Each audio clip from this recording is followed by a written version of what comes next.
Buenas tardes, estamos ya en el segundo domingo de Pascua y hoy el Evangelio nos lleva a la aparición de Jesús a los discípulos y la duda de Santo Tomás, al que vemos ahí en el fondo, cómo se acerca a Jesús y al mismo tiempo que le besa la llaga de la mano, señal de adoración, también le toca en el costado, a asegurarse de que realmente sea Jesús. Tomás, en el fondo, somos muchas veces todo y cada uno de nosotros. Vamos a compartir el texto del Evangelio.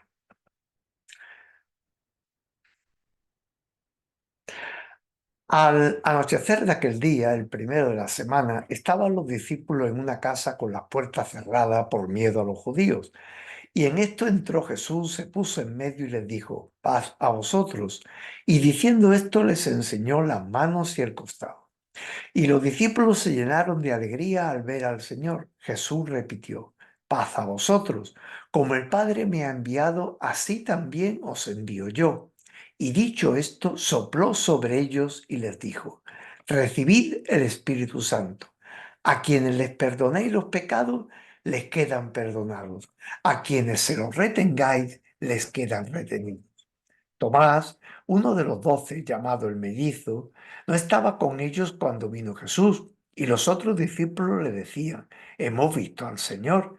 Pero él le contestó: si no veo en sus manos la señal de los clavos, si no meto el dedo en el agujero de los clavos y no meto la mano en su costado, no lo creo. A los 8 días estaban otra vez dentro los discípulos y Tomás con ellos.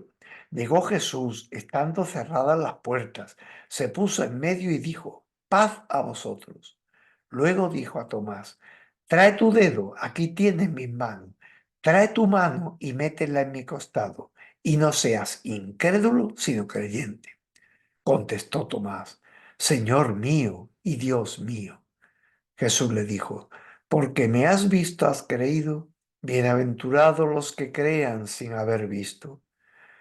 Muchos otros signos que no están escritos en este libro hizo Jesús a la vista de los discípulos. Estos han sido escritos para que creáis que Jesús es el Mesías, el Hijo de Dios, y para que creyendo tengáis vida en su nombre.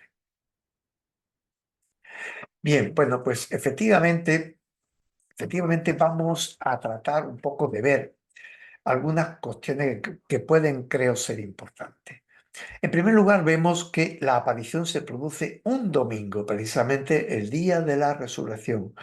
El domingo que se convierte desde el principio en el día propiamente sagrado para los cristianos. Son las dos apariciones también un domingo. Esto evidentemente tiene un sentido. Cuando en los evangelios aparece el acontecimiento de la resurrección, digamos que se nos indica o se nos explica con dos tipos de relatos. El relato de el descubrimiento de la tumba vacía y las apariciones. Eh, Concretamente, este texto de San Juan se refiere a los relatos estos en segundo lugar. Y tendríamos que decir que la aparición a Jesús, a sus discípulos, nos indica una presencia que, ocurriendo en la realidad, la desborda completamente. La resurrección en este sentido es el culmen de ese proceso que comienza en la encarnación, que se hace muy visible en el bautismo de Jesús, cuando aparece la Trinidad, el Padre, el Hijo y el Espíritu Santo, y digamos que el cielo y la tierra, con la voz del Padre, digamos, se unen. Desaparece ya la distancia con Jesús entre la esfera divina y la esfera humana. Es Jesús quien se aparece, no cabe ninguna duda, pero su cuerpo está glorificado, está más allá del tiempo y del espacio y como he dicho antes, es tan tangible, tan real como antes.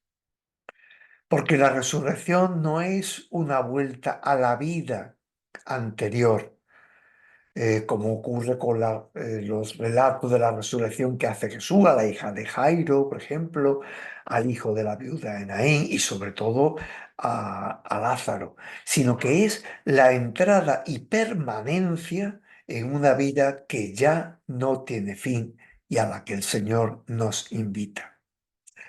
Este episodio de San Juan comienza, como hemos visto, con la entrada de Jesús en medio del miedo y la oscuridad y con las puertas cerradas. Y en todo, en ese momento, cambia. Todo, cuando Jesús aparece, todo es alegría. Y Jesús los saluda. La paz esté con vosotros. Shalom. Y luego vemos cómo sopla sobre ellos. Es el soplo del Espíritu, un soplo que nos recuerda ciertamente la creación, porque ahora se produce la nueva y definitiva humanidad, la que nace con Jesús después de todo el Antiguo Testamento.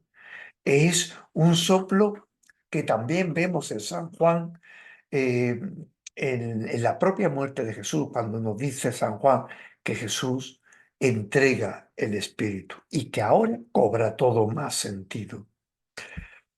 Bueno, pues Tomás, teníamos que decir, somos un poco todos. Vamos a reconocerlo.